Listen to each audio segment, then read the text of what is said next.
मत्ती रचित सुसमाचार चैनल में चौथा अध्याय। मैं आपको आशीष दूंगा। तब उस समय आत्मा यीशु को जंगल में ले गया जरूर करें। धन्यवाद। ताकि इब्लीस से उसकी परीक्षा हो। वह 40 दिन और 40 रात निराहार रहा। अंत में उसे भूख लगी।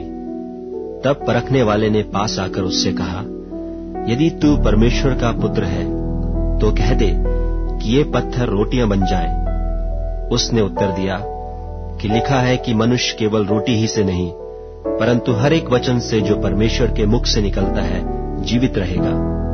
तब इब्लीस उसे पवित्र नगर में ले गया और मंदिर के कंगूरे पर खड़ा किया और उससे कहा, यदि तू परमेश्वर का पुत्र है तो अपने आप को नीचे गिरा दे, क्योंकि लिखा है कि वह तेरे विषय में अपने स्वर्गदूतों को आज्ञा देगा और वे तुझे हाथों हाथ उठा लेंगे, कहीं ऐसा न हो कि तेरे पांवों में पत्थर से ठेस लगे।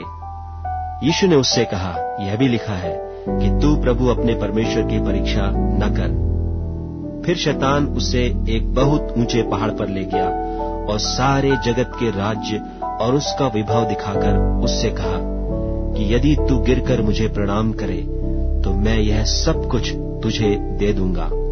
तब यीशु ने उससे कहा, हे शैतान, दूर हो जा, क्योंकि लिखा है कि तू प्रभु अपने परमेश्वर को प्रणाम कर और केवल उसी की उपासना कर। तब शैतान उसके पास से चला गया और देखो, स्वर्गदूत आकर उसकी सेवा करने लगे।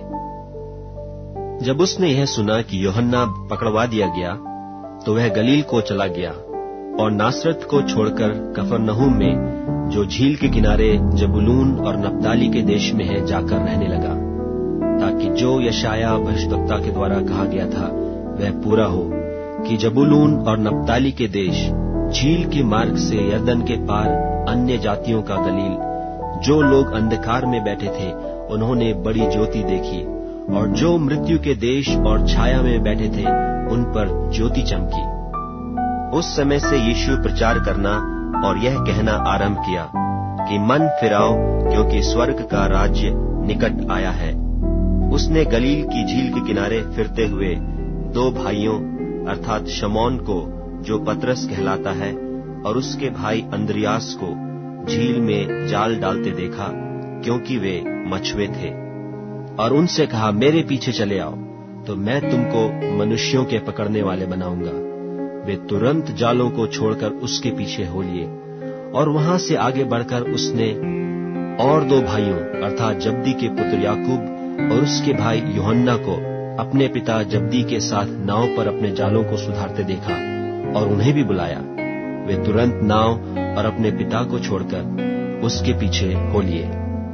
और यीशु सारे गलील में फिरता हुआ उनकी सभाओं में उपदेश करता और राज्य का सुसमाचार प्रचार करता और लोगों की हर प्रकार की बीमारी और दुर्बलता को दूर करता रहा। और सारे सूरिया में उसका यश फैल गया, और लोग सब बीमारों को, जो नाना प्रकार की बीमारियों और दुखों में जकड़े हुए थे और जिनमें दुष्ट आत्माएं थीं, और मिर्गी वालों और झोले के मारे हुओं को उसके पास लाए, और उसने उन्हें चंगा किया। और गलील और दिकापुलिस और यरूशलेम और यहूदिया से और यरदन के पार से भीड़ की भीड़ उसके पीछे हो ली।